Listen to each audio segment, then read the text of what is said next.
sa'yong mga mata, ako kaya'y di nais makapiling sinta. Di mo papansin, ako sa'yo'y may pagtingin. Francis' works are varied, experimental, but expressive and alive. True artists like him convey something deeper than what is seen. His photographs can be felt.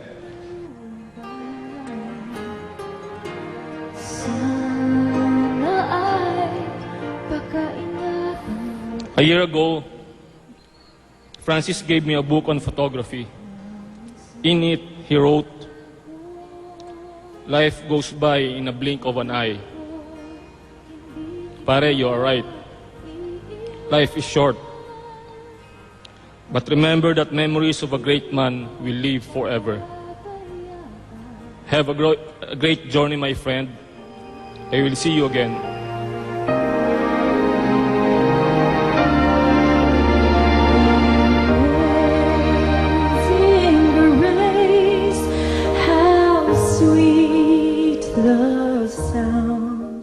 For me and Eid Bulaga, Francis is not the master rapper. He is not the king of rap. He's not the father of Pinoy hip-hop. Kiko simply is a son. Isang anak. Eid Bulaga's little boy who refuses to grow up. He's our Peter Pan who would fly with his dreams and vision for this country, his family, and Eid Bulaga. Francis will miss you. Forever you will be Eid Bulaga's Dabarkas. We love you, Francis. Thank you. On behalf of my family, the Magalona family, my sister Susan, Vicky, Victor, Henry, Malot, Maricar, Martin, and myself, it is with much love and pride in my heart to present this posthumous award in the category of Best Brother category to my brother, Francis Magalona. Thank you. Hindi ako makapaniwalang isang umaga, kaya tatawagan ako ni Pia para sa mga huling sandali ng buhay ng asawa niya. At nung dumating ako sa ospital, hindi ako makapaniwala sa nakita ko, sa narinig ko, at sa naramdaman ko. Hindi ako makapaniwalang sa huling sandali ng buhay niya, nakatingala siya at nakatanaw sa langit. Mga bandang 12:00 ng tanghali, hindi ako makapaniwalang wala na si Kiko, ang kaibigan ko. At hindi ako makapaniwalang sa tinagal-tagal at sa dinami-dami ng aming pagsasamahan, sa mga biruan ko lang nasasabi sa kanya yung mga salitang, "Brad, I love you." Kaya ngayon sa lahat ng mga nandito at nagmamahal tumahanga sa kanya, gusto kong sabihin at ipaalam ang nararamdaman ko. Francis M., Kiko, Idol, Brad, I love you. I love you so, so much. And I will think of you every day for the rest of my life.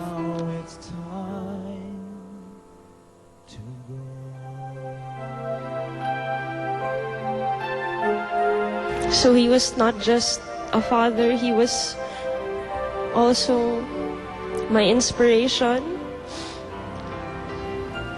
He was my inspiration in living life to the fullest and being happy about what you're doing. Right now, I'm losing a dad and a best friend.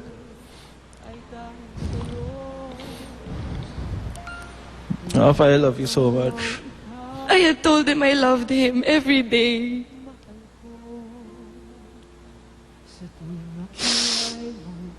So I hope that he can hear me right now. Papa, I love you.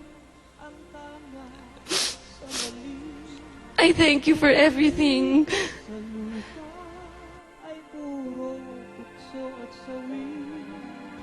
Last week, I showed him my thesis in fine arts, my mini thesis, and he was very enthused by it.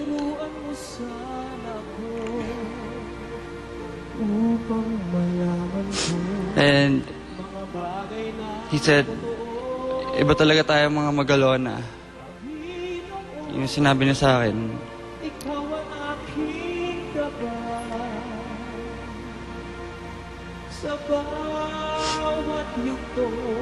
Yung pagiging mayabang ni Pop, it used to irritate me.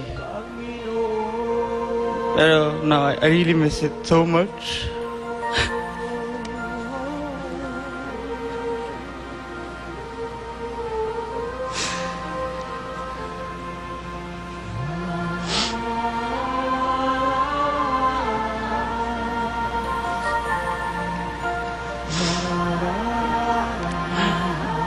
In the end, I am a follower of his words, his sayings. But I am a master and commander of my ship, like the master rapper, Francis Magalona. I love him so much. But my father is a very good man, and I know that he knows that I love him. And I wish I could have been a better daughter for him. Because I really, really love him.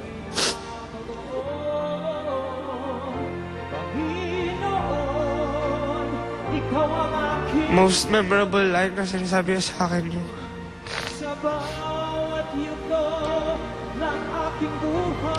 sasabihin niya, love mo tatay. And then I would reply, opo.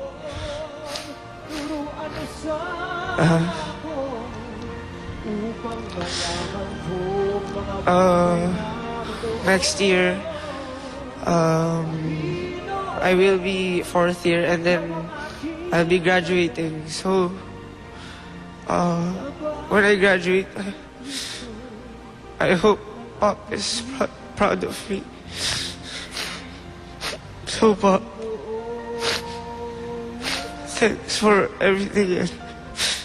We're very proud of all of what you did. We're proud of when you took care of us with Mom and my brothers and sisters. Goodbye, my friend, goodbye. Now it's time to go on my way.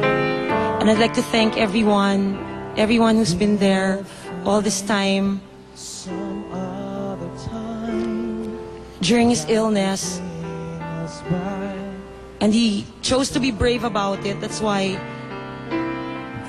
it always seemed that it was going to get better. Although the AML subtype that he had was really the worst. And just the 7 months that his life was extended, I think that is it. That is all there is to it. And I'm really glad for the time given by God to us to share Him in our lives. Because no matter whatever He did, whether it was good or bad in our family, it always taught us a lesson, and we learned from it. I'd like to thank you all once again for all your support.